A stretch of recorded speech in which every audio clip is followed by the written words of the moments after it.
the entire agri-food sector bears the brunt of the climate crisis. Pour parler d'agriculture et d'Europe à la jeunesse. Proteste der Landwirte zeigen, wie wichtig der stratégische Dialog ist. La PAC, c'est plus du tiers du budget total de l'Union européenne. We have to find a new consensus on the future of agriculture. I felt totally lost in those moments from the point of view, you still have to do a day's work. Life still goes on, and you're trying to do your best at that. But you're probably conscious in the back of your mind that you're not working to the best of your ability, so that becomes a negative burden as well. That was Peter Hynes, a dairy farmer from just outside Cork City in the southwest of Ireland. Peter is one of the hundreds of thousands of European farmers who struggle or have struggled with mental health issues. But Peter was one of the lucky ones. He sought help after a visit to his local doctor. And I know my wife came with me to a couple of sessions, because I guess I needed to learn to talk to her and open up to her too. And she probably needed to learn to listen a little bit. And you know, if I said something in the wrong context, I didn't mean anything by it. It was nothing personal, and I was just trying to figure out my own thoughts. So I thought it was hugely beneficial to go with her as well, and I think it really helped us as a couple.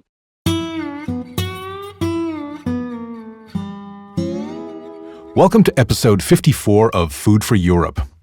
When we do our weekly grocery shop or pick up a bottle of milk for our morning coffee, we may not think about the people responsible for all of that produce on our shelves or how it gets there. But when farmers talk about long working hours, they really mean it. And in this episode, our focus is on mental health in farming. A report from the European Agency for Safety and Health at Work has revealed excessive working hours, isolation, financial difficulties, and other issues, all taking their toll on the farming community. Across the EU, amongst farmers, there is a high prevalence of mental health issues when compared with other professional groups. There are things that can be done, and the European Commission is aware of this problem. But before we get into that, here's Peter again. When our farm is extremely busy, I can quite easily work 100 hours a week. That is 2.5 times average working week for people. So for some people that work a 38 or 40 hour week, they might think that's crazy, but that's what it takes to run a farm and to ensure a farm survives and to ensure that livestock are kept healthy and food is produced. We'll get back to Peter later in the episode, but for now, let's hear from the Commission. Maria Gafo is the acting head of the Social Sustainability Unit in the European Commission's DG for Agriculture and Rural Development. I asked Maria what the report had revealed about mental health in farming across the EU. We have European Agency for Safety and Health at Work that produced a report addressing the psychological risk in the agricultural sector. And just to put some really shocking data into the table, nearly half of the farmers and farm workers work over 48 hours per week. 48 hours per week, this is something. Looking at the data we have in some of the countries, 1 in 4 Irish farmers face burnout. And the last, probably worst number that we have also is that in France, a farmer dies by suicide every 2 days. Those figures are shocking, as you say. What other pressures are farmers facing that make the job so difficult? Just to name a few, financial instability, also the situation about the climate change, you don't know what's going to happen tomorrow, and other issues such as isolation and loneliness, because normally farmers, they live in rural areas that sometimes they are remote with not so many connections. But then additionally, there are other burdens, like for example, the regulatory. And as you can imagine, we all need some holidays, some break. But in farming, they have to work 20 hours per day, 7 days a week. And sometimes it's very challenging and difficult to take annual leave. And this, of course, puts additional challenge. Just imagine if you could not take holidays. Are there cultural issues that are unique to farming? Speaking about the profile of the farmers, we see that it's a predominantly masculine world. And this is associated with a number of stigmas. And what we see is that farmers in general, they don't like to admit this challenge, and they often consider mental health problem as a sign of weakness. And for this reason, breaking the stigma of mental health in farming is not an easy issue. We heard from Peter earlier, who got help. How do you overcome the challenges you just mentioned? Are there resources that people can avail of? In the first place, I think we need awareness raising that this is happening more and more. So it used to be a taboo is now more and more recognized. For example, I know the young farmers that they are organizing special sessions on this mental health to make awareness about the issue.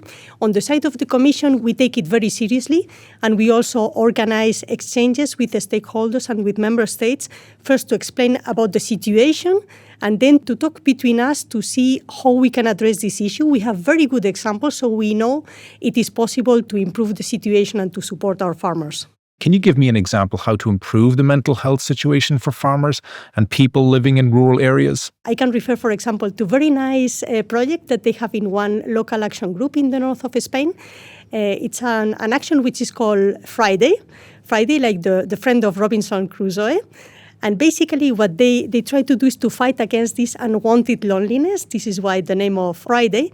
And they put forward some type of support program for farmers and people living in these remote, isolated areas, so that they support each other, they get in touch, they organize activities, so that this unwanted loneliness that finally can have a very big impact on mental health, it is addressed. Thank you for that, Maria. We'll be back with Maria later in the episode.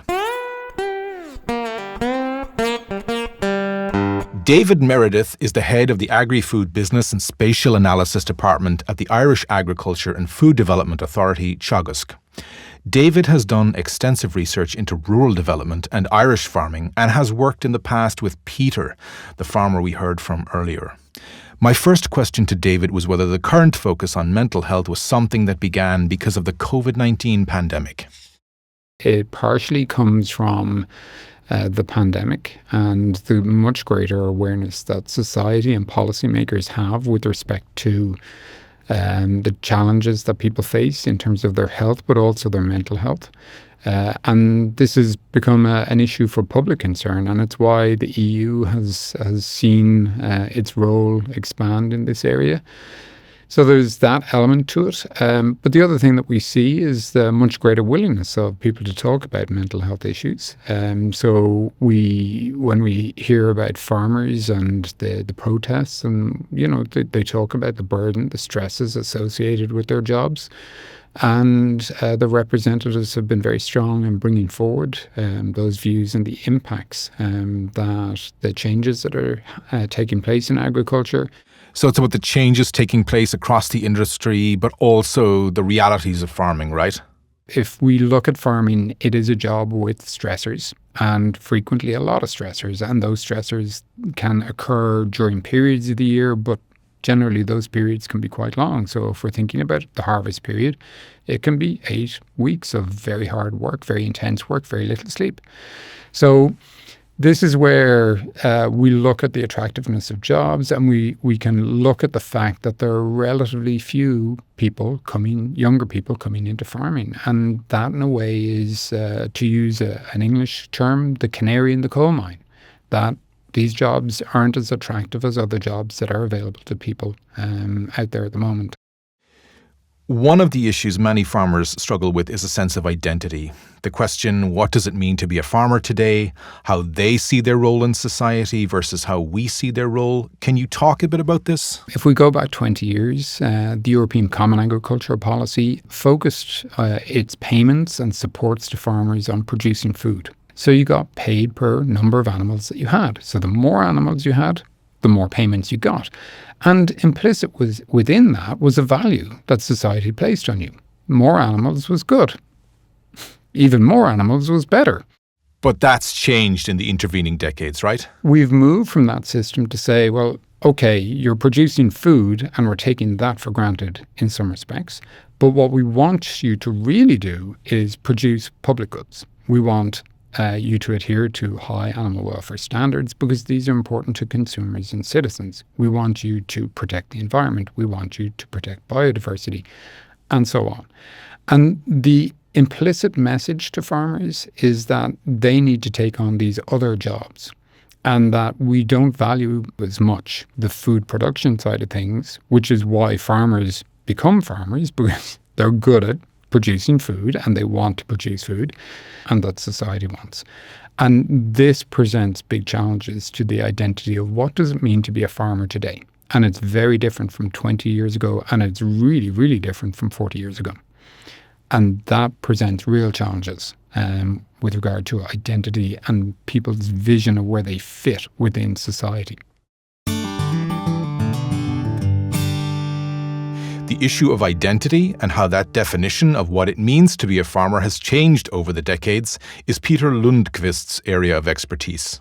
Peter is a professor at the Swedish University of Agricultural Sciences, and he has seen time and again how difficult it can be for many farmers to ask for help. Farmers, they don't talk much about if they have problems. They can talk about practical issues if they have practical problems, but they don't talk about if they have sleeping disorders or if they have worries or something like that. They also very much want to show that they can take care of, they can solve their own problems. They don't need any help from others. But this is changing with the next generation of farmers in Sweden, right? Younger farmers are more open to the idea of talking about mental health. When I talk to students about these issues, they tell me we have another view of these issues. We talk about these things and we try to be the modern farmers and things like that. David, the research officer from Ireland, who we spoke to earlier, described the lack of young people entering the industry as the canary in the coal mine. According to Peter Lundqvist's research, being young or younger and more open to speaking about one's worries is still no guarantee that the stresses of farming won't take their toll. When we're looking at the younger farmers, the ones that haven't been established so many years, they have added more problems since they build up the company, they've taken over the farm, and maybe they have big investments or big loans they have to pay to the banks. And at the same time, they have high ambitions, but they're also building up a family. And together with a partner, if he or she is involved in the business, still they have to cope with their children and everything. So, as in other countries, the numbers in Sweden are worrying. We see something like 17% of the farmers in Sweden fulfill the requirements of having depression. We also see that more serious thoughts that up to around 10% of the farmers had during the last year have thoughts about that they don't think life is worth living. We don't have any official statistics on committed suicides, but we see there that thoughts about suicides are coming in, about 1 in 10 of all farmers. Back to Peter Hynes now, the farmer from Ireland. While Peter was not suicidal, he was certainly very down.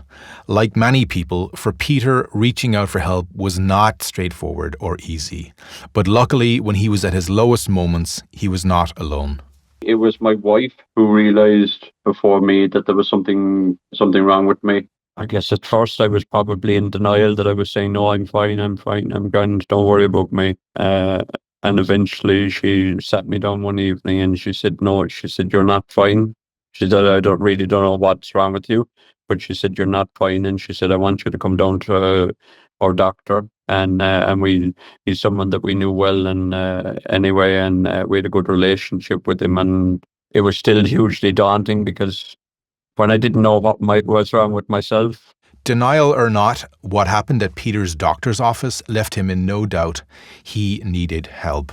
We just chatted, and I know I broke down crying. It was just, I suppose, the feeling so lost left me to just break down crying, and he knew that I was really struggling with my mental health and struggling with depression.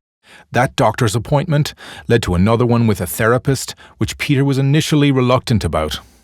I suppose there was a concept out there, and I suppose from watching TV too, there's only crazy people go to therapists, and I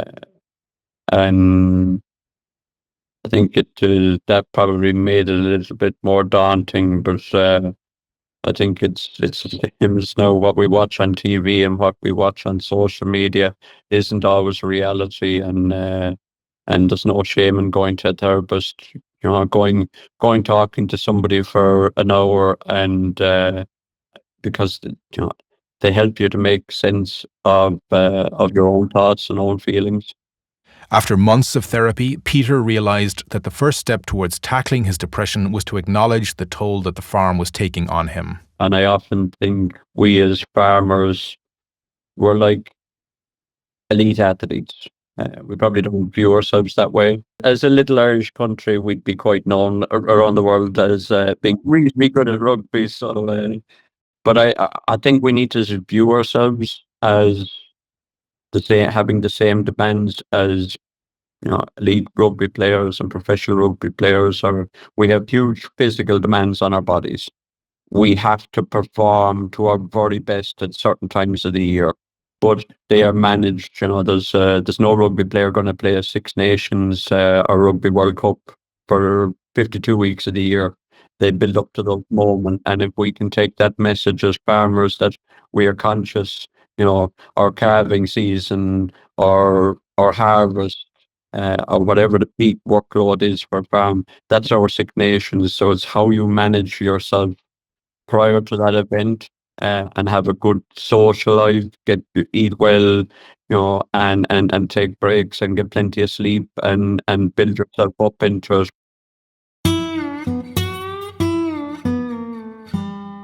On that note, let's go back to Maria Gafo from DG Agri. Maria, we heard Peter's story there and the insights from the research that's been done. How does the European Commission support member states in tackling these issues? We know a little bit what they are doing in the context of our policy, and we are offering through the CAP, basically it is a menu that we are offering to the countries, and the countries, they can use the plates of the menu to adapt it to the situation. And there are some plates that could address indeed these mental health challenges. And we know that they use, for example, what we call the farm advisory services to try to give information to the farmers and support them on this challenge. That menu that you've described, what else is on that menu? We have also the possibility to support mental health services, in particular, not under the CAP, but under other policies. And then there is also this possibility to have exchanges through the networks, the Common Agricultural Policy Network, both at European level or at national level. And one issue, which is also a stress factor, and that we are currently taking it very seriously, is the issue of simplification, because the fact of needing to fulfill a lot of forms, etc., could be also a stress factor. So we are really trying to improve this situation and to get at least this improved compared to the current situation. And then, of course, there's the question of attracting the next generation of farmers and addressing the challenges they might face. What can be done in this area? We are committed to come forward with a generational renewal strategy this year, and mental health is one of the issues has to be that we plan to address it there. And of course, this is connected to different things, attractiveness, but also I would highlight the issue of the work-life balance, which I remember when I applied for a job, I didn't think about that, but the young generations, they think differently. This is very important for them. So this, of course, has an impact if they want to go into certain path to ensure that they could have a work-life balance. And on this, we can put forward tools to support them, like, for example, these farm relief services, so that they can go on holidays. Because, of course, if you have a farm with livestock, how can you go and leave the animals? So we can put some measures that can support and allow young farmers to improve their work-life balance. Maria Gafo from DG Agri, thank you very much for all of that insight. We're already at the end of episode 54 of Food for Europe. We hope this episode was helpful, and if you're listening and you're going through a tough time, you're not alone, and there are support networks out there for you. Thank you to David Meridith from Ireland and Peter Lundqvist from Sweden for sharing their research. And we're especially grateful to Peter Hynes from Ireland, who spoke so openly about the struggles he and his family went through. We started this episode with Peter, so let's give him the last word. I kind of lived my life where whether things are good or bad, you should laugh and cry every day. And if you can learn to laugh and cry every day, you can deal with a lot of pressure and a lot of emotion. And sometimes you have to laugh in the toughest of times. The entire agri-food sector bears the brunt of the climate crisis. Pour parler d'agriculture et d'Europe à la jeunesse. Proteste der Landwirte zeigen, wie wichtig der stratégische Dialog ist. La PAC, c'est plus du tiers du budget total de l'Union européenne. We have to find a new consensus on the future of agriculture.